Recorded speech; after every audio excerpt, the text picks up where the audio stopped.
A major relief for former President Mohammad Nasheed. The Maldivian High Court has stayed temporarily the trial against him in an abuse of power case till it decides the legitimacy of the bench of the lower court. The temporary injunction was granted after Nasheed's counsel challenged the legitimacy of the bench.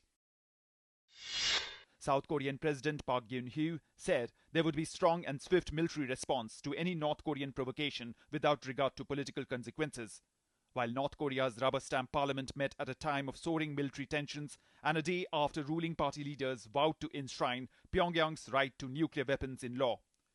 Despite Pyongyang's threat to shut down the joint industrial park in North Korea, the inter-Korean border remained open for South Korean workers.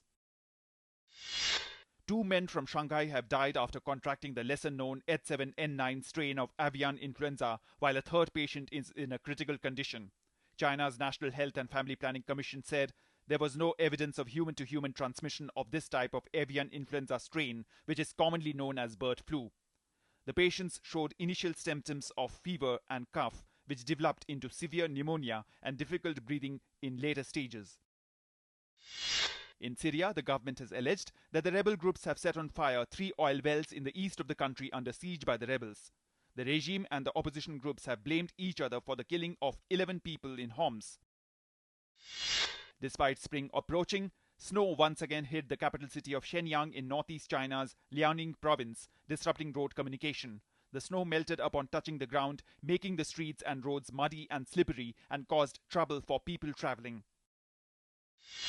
In Nigeria, soldiers raided a hideout for Islamist extremist group Boko Haram in Kano, sparking a gun battle that left 15 people dead. Former South African President Nelson Mandela spent his 6th day in hospital, where he is being treated for a recurring bout of pneumonia. Doctors reported a further improvement in his condition. 3 months ago, he was admitted for 18 days for treatment of the lung infection and surgery to extract gallstones. Flash floods triggered by climate change killed 11 persons in the capital of Mauritius. Most victims drowned in river waters that rose swiftly in a pedestrian underpass and an underground car park. Torrential downpours slammed Port Louis. The Met Office reported that 152 millimeters of rain had fallen in less than an hour.